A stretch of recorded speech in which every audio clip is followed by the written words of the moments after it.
Year 1969 से होती है, जहां पर हम आसमान में दो फाइटिंग जेट्स को देखते हैं। दोनों ही प्लेन्स बहुत ही शानदार तरीके से उड़ रहे होते हैं, जिन्हें चोई डोंग चोल और ताइहे उड़ा रहे होते हैं। तभी उन्हें हेडक्वार्टर से एक टारगेट के कोऑर्डिनेट्स दिए जाते हैं, जिसके बाद वो दोनों उस तरफ चले जाते हैं। असल में ये दोनों साउथ कोरिया की एयरफोर्स के जेट पायलट्स थे, जो कि बॉर्डर लाइन पर पोस्टेड थे। जो टारगेट उन्हें दिया गया था वो एक एयरप्लेन का था, जो कि अपने ओरिजिनल रूट से डाइवर्ट होकर नॉर्थ कोरिया की तरफ बढ़ रहा था। तभी ताइहे पीछे से उस प्लेन के कैप्टन को प्लेन वापस टर्न करने के लिए कहता है, क्योंकि आगे नॉर्थ कोरिया का बॉर्डर था। पर उस प्लेन का पायलट उसकी बात पर कोई रिस्पॉन्स नहीं देता है और प्लेन को उसी डायरेक्शन में लेकर जाता है। इसके बाद ताइहे प्लेन के कॉकपिट पर चेकिंग के लिए जाता है। वो देखता है कि सभी पैसेंजर्स बड़े गौर से बाहर की तरफ देख रहे हैं। उनके चेहरे बहुत ही दुखी होते हैं। कुछ लोग तो बुरी तरह से रो भी रहे होते हैं। ये सब देखकर ताइहे समझ जाता है कि जरूर प्लेन में कुछ गड़बड़ है। वो रिपोर्ट करता है कि कैप्टन सीट एम्प्टी है और फर्स्ट ऑफिसर प्लेन को चला रहा है। तभी उसको उस ऑफिसर का चेहरा कुछ जाना पहचाना लगता है और वो देखता है कि वो तो उसका सीनियर सियो मिन सू है।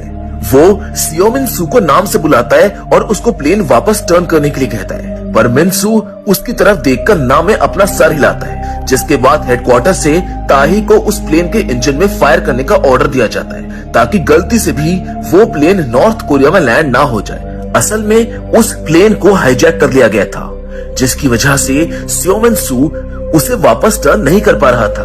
ताइहे फायर करने के लिए सिस्टम को ऑन करता है, पर वो ऐसा नहीं कर पाता है। उसे उसके हेडक्वार्टर से कंटिन्यूअसली ऑर्डर्स मिल रहे थे, जो उसे एट वंस शूट करने के लिए कहते हैं।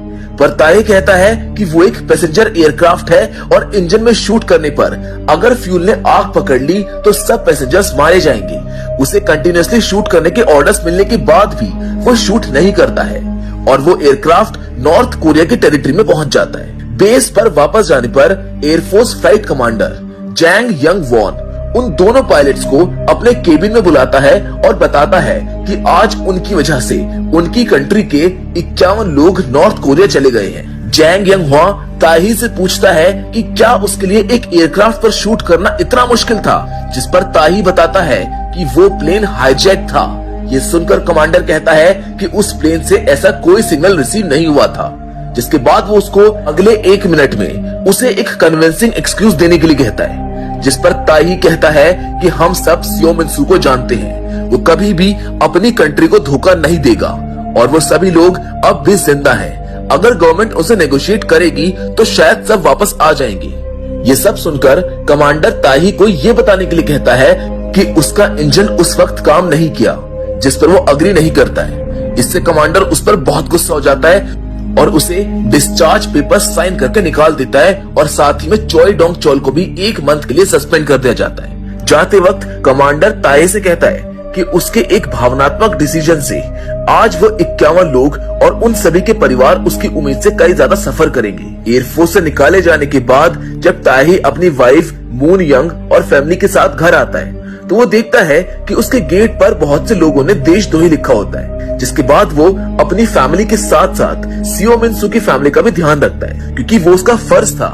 कुछ समय के बाद जो लोग नॉर्थ कोरिया पहुंच गए थे उन्हें गवर्नमेंट नेगोशिएशन के थ्रू वापस लाया जा रहा होता है, जहां ताइहे सियो मिन सू की वाइफ के साथ उसको लेने आया था। जिसके कुछ देर बाद सभी पैसेंजर्स बॉर्डर क्रॉस करके अपनी टेरिटरी में वापस आ जाते हैं, पर आने वाले लोग केवल 39 ही थे और उन लोगों में सियो मिन सू नहीं था।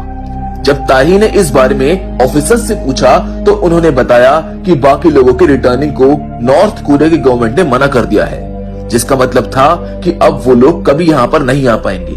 ये सब सुनकर सियो मिन सू की वाइफ वहीं पर रोने लग जाती है और उस दिन ताइहे को भी अपने डिसीजन पर बड़ा रिग्रेट होता है, क्योंकि उसकी वजह से अब इतने सारे लोग दूसरी कंट्री में फंस गए थे। जिसके अगले दिन ये खबर सभी जगह फैल जाती है और ये पता चलता है कि वो 11 लोग जो वापस नहीं आए हैं वो असल में अपनी फील्ड के स्पेशलिस्ट थे और यही वजह थी कि उन्हें वहां से वापस नहीं आने दिया गया है। इसी के साथ नॉर्थ कोरिया की गवर्नमेंट ने हाईजैकर्स चो चिंग ही को $2 मिलियन की रकम दी है उन लोगों को वहां तक पहुंचाने के लिए। इन सभी चीजों से साउथ कोरिया के लोगों में उन लोगों के प्रति घृणा भर गई थी, क्योंकि इस तरह की चीजों से टेररिस्ट को और भी ज्यादा आजादी मिल गई थी साउथ कोरिया पर हमला करने के लिए। यहाँ से सीन अब 1 साल बाद शिफ्ट होता है, जहां पर हम सोक्चो एयरपोर्ट पर बहुत से पैसेंजर्स को देखते हैं। असल में ये वो टाइम था जब पैसेंजर्स की सीट्स पहले से ही बुक नहीं होती थी और उन्हें पहले आकर उन पर बैठना होता था। बहुत से लोगों ने तो कभी एयरप्लेन देखा भी नहीं था और यही वजह थी कि उस टाइम का एयरपोर्ट आज के टाइम का रेलवे स्टेशन जैसा लग रहा था।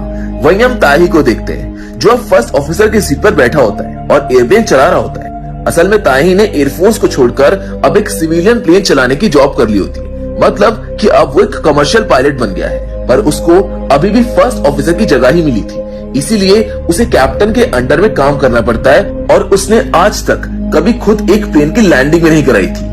ताही को उसके साथ काम करने वाले लोग पसंद नहीं करते थे क्योंकि उनको भी लगता था कि वो एक देशद्रोही है। ताही पिछले 1 साल से इन सभी बातों को सुनता रहा था और अब वो इन सब चीजों का आदी हो गया था।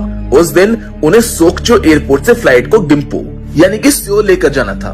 फ्लाइट स्टार्ट होने से पहले कैप्टन ग्यूसिक ताही से बात करते हैं क्योंकि वो जानना चाहते थे कि क्या वो अपने पैसेंजर्स की सेफ्टी उसके हाथ में रख सकते हैं, जिस पर ताही बातों ही बातों में उनसे कहता है कि अगर उस दिन उसने सही से फायर कर दिया होता तो क्या आज सभी जिंदा होते।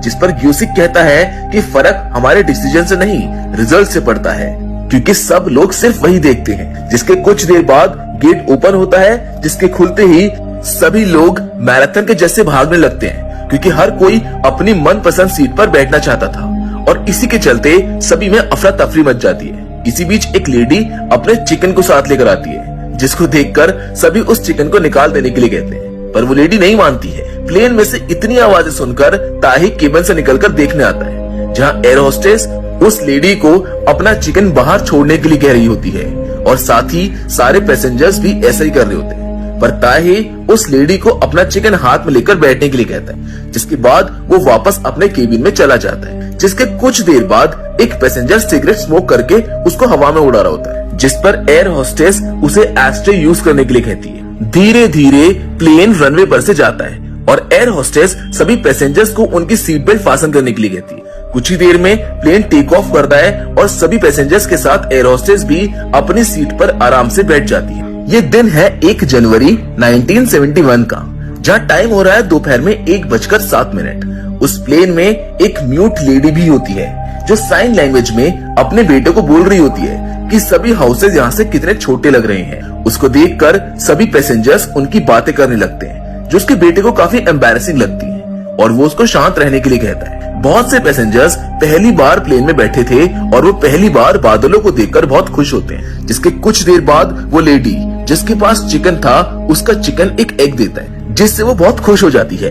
वो अपने बगल में बैठे एक लड़के योंगडे को वो एग देती है जिसको लेकर वो खुश हो जाता है। वो लेडी उससे पूछती है कि आखिर तुम अकेले कहाँ जा रहे हो, तुम्हारी मदर कहाँ पर है। जिस पर वो कहता है कि उसके परिवार में कोई नहीं है, इसीलिए वो अब अपने भाई के साथ रहने के लिए जा रहा है। जिसके कुछ देर बाद पायलट्स प्लेन को ऑटो पायलट मोड पर लगा देते हैं। तभी योंगडे अपनी जगह से उठकर बैग में से कुछ सामान निकालता है, जिसके बाद वो पायलट केबिन के डोर के पास जाकर एक बॉम्ब लगा देता है और दूसरा बॉम्ब वो सिक्योरिटी ऑफिसर की तरफ फेंक देता है। अब जब तक वो समझ पाते कि वो एक बॉम्ब है तब तक तो वो ब्लास्ट भी हो जाता है और ब्लास्ट होते ही पूरा प्लेन आउट ऑफ कंट्रोल हो जाता है। उधर पायलट केबिन का डोर भी टूट जाता है। ब्लास्ट से प्लेन के बेस में एक होल भी हो जाता है जिससे प्लेन डिसबैलेंस होकर नीचे की तरफ गिरने लगता है। केबिन डोर के बॉम्ब के फटने से प्लेन कैप्टन ग्यूसिक की एक आंख डैमेज हो जाती है। अब ताहे अकेला ही प्लेन संभालने की कोशिश कर रहा होता है। प्लेन जमीन से क्रैश होने ही वाला होता है कि तभी ताहे उसे ऊपर की तरफ लिफ्ट करने में कामयाब हो जाता है। उन लोगों को समझ नहीं आता कि आखिर ब्लास्ट हुआ कैसे। सभी पैसेंजर्स अपनी अपनी सीट्स पर बेहोश हो गए थे।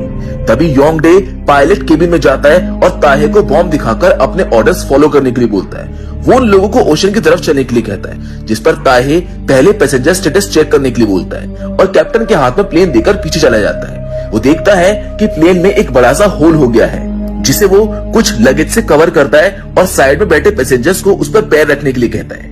उधर एयर होस्टेस ओके सुन बहुत ज्यादा घबराई हुई होती है, जिस पर ताहे उसको समझाता है कि वो लोग एक हाईजैकिंग सिचुएशन में है, इसीलिए अब सभी पैसेंजर्स की सेफ्टी उसके हाथ में है।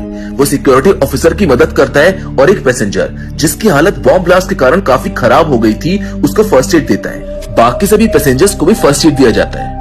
तभी एक आदमी जिसके पैसे बॉम्ब ब्लास्ट से गिर गए थे वो उन्हें इधर उधर ढूंढने लगता है। तभी योंगडे आकर उस पैसेंजर को बुरी तरह मारता है, जो देखकर सभी पैसेंजर्स बहुत ज्यादा डर जाते हैं। वो उन सभी को अपने हाथ का बॉम्ब दिखाता है और कहता है कि अगर अब कोई और बोला तो सब यहीं पर मारे जाएंगे। वो ये भी कहता है कि अब उनका प्लेन नॉर्थ कोरिया जा रहा है, जो सुनकर ताहे के साथ साथ सभी पैसेंजर्स के होश उड़ जाते हैं। उसी वक्त कैप्टन रेडियो की मदद से बेस को इंफॉर्मेशन देने की कोशिश करता है, पर तभी योंगडे आकर उसका हेडफोन तोड़ देता है और उन्हें किसी भी तरह से रेडियो को यूज करने से मना करता है। तभी ताहे ओके सुन को कैप्टन के ट्रीटमेंट के लिए बुलाता है। उसी वक्त कैप्टन योंगडे से पूछता है कि आखिर वो नॉर्थ कोरिया क्यों जाना चाहता है, जिस पर वो कहता है कि वहाँ भी तो लोग ही रहते हैं। उसका भाई वॉर के टाइम पर वहाँ पर गया था और इस वक्त वो एक हाई ऑफिसर है जो एक अच्छी जिंदगी बिता रहा है। वो ये भी बताता है कि जिस आदमी ने पिछली बार एक प्लेन नॉर्थ कोरिया पहुंचाया था वो वहाँ का नेशनल हीरो बन गया था, जिसे गवर्नमेंट ने बहुत से इनाम भी दिए। ये सुनकर ताहे को पुराना समय याद आ जाता है जब वो एयरफोर्स में था। तभी कुछ पैसेंजर्स योंगडे को पकड़ने का प्लान बनाते हैं। उसी वक्त योंगडे नोटिस करता है कि सिक्योरिटी ऑफिसर को होश आ रहा है, इसीलिए वो पीछे आता है। ओकेसुन से कहता है कि नॉर्थ कोरिया पहुंचने से पहले वो सभी पैसेंजर्स की आईडी डिस्ट्रॉय कर दे, क्योंकि शायद वो वहां से कभी वापस ना आ पाए। वहीं योंगडे कुछ पैसेंजर्स की मदद से सिक्योरिटी ऑफिसर को बंधवा रहा होता है। अब जैसे ही वो आगे आता है वही पैसेंजर्स उस पर हमला कर देते हैं, लेकिन वो दूसरा आदमी पहले पैसेंजर की मदद करने के लिए नहीं आता और ना ही ताहे उनकी मदद के लिए जा पाता है, क्योंकि आगे एक बड़ा तूफान था जिसे कैप्टन अकेले नहीं संभाल सकते थे। तभी योंगडे को गन मिल जाती है और वो उस पैसेंजर को शूट करने वाला होता है कि तभी ताहे वहाँ पर आ जाता है और वो उन सभी पैसेंजर्स को हर्ट ना करने के लिए कहता है। ताहे उसको समझाता है कि कुछ ही देर में वो नॉर्थ कोरिया पहुंच जाएंगे, इसलिए उसको ये सब करने की जरूरत नहीं है। पर तभी योंगडे उस पैसेंजर को जिसने उस पर अटैक किया था उसकी थाई पर नाइफ से हमला कर देता है और कहता है कि उसको सजा मिलनी जरूरी थी। ये सब देखकर सभी पैसेंजर्स रोने लगते हैं और ताहे वापस पायलट केबिन में चला जाता है। ओकेसुन सभी पैसेंजर्स की हेल्प करती है और उनको फर्स्ट एड देती है। ताहे वापस आकर नेविगेशन के सभी साइन तोड़ देता है, जिसके बाद कैप्टन फोन की मदद से अनाउंसमेंट करता है कि वो सभी लोग थोड़ी देर में नॉर्थ कोरिया पहुंचने वाले हैं, इसीलिए सभी अपनी आईडीज डिस्ट्रॉय कर दें। ओकेसुन सभी की आईडीज कलेक्ट करती है। तभी उस लड़के की माँ जो कि म्यूट थी वो अपने लड़के की प्रोसिक्यूटर की आईडी खा लेती है और उसे कहती है कि वो उसे नॉर्थ कोरिया में भी प्रोटेक्ट करेगी, जिसको सुनकर लड़का जोर जोर से रोने लगता है। इसके बाद योंगडे अपनी पास्ट लाइफ को याद करता है जब वो अपने घर में अपनी मदर के साथ रहता था। एक दिन उसके घर में पुलिस आई और उसे अक्यूज करने लगी कि वो अपने भाई के साथ कांटेक्ट में है जो नॉर्थ कोरिया में रहता है। योंगडे का उसके भाई से कोई लेना देना नहीं था, पर फिर भी पुलिस ने धोखे से उसके घर में नकली सबूत रखे और उसको जानबूझकर पकड़ कर ले गए। उसकी मदर उस वक्त बहुत बीमार थी, इस वजह से वो कुछ भी नहीं कर पाई।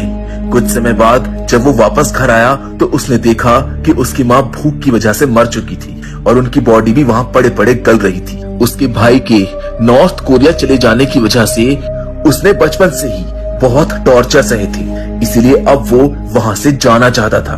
अब तभी अचानक प्लेन में बीप होने लगती है और जब योंगडे उधर देखने जाता है तो पायलट्स उसको बताते हैं कि फ्यूल खत्म होने वाला है, इसीलिए उन्हें वहीं लैंड करना होगा। जो सुनकर योंगडे बहुत गुस्सा हो जाता है और कैप्टन को जोर से मारता है। तभी ताहे उसे कहता है कि वो लोग पहले ही नॉर्थ कोरिया के बॉर्डर को क्रॉस कर चुके हैं, इसका मतलब है कि वो अब वहीं पर ही है। इसके बाद वो लोग डिसेंड करने लगते हैं। योंगडे विंडो से बाहर देखता है और उसको समझ आ जाता है कि वो लोग नॉर्थ कोरिया में नहीं है, यानी कि पायलट्स ने उसे मिलकर बेवकूफ बनाया है। इन सबसे नाराज होकर वो एक बच्चे को बॉम्ब पकड़ा देता है और उससे कहता है कि जब तक वो उसको टाइटली पकड़े रहेगा वो ब्लास्ट नहीं होगा। वो लोग इमरजेंसी रनवे पर लैंड कर रहे होते हैं, पर तभी योंगडे उस लड़के को पायलट्स के पास लेकर जाता है और उसको मार देने की धमकी देता है।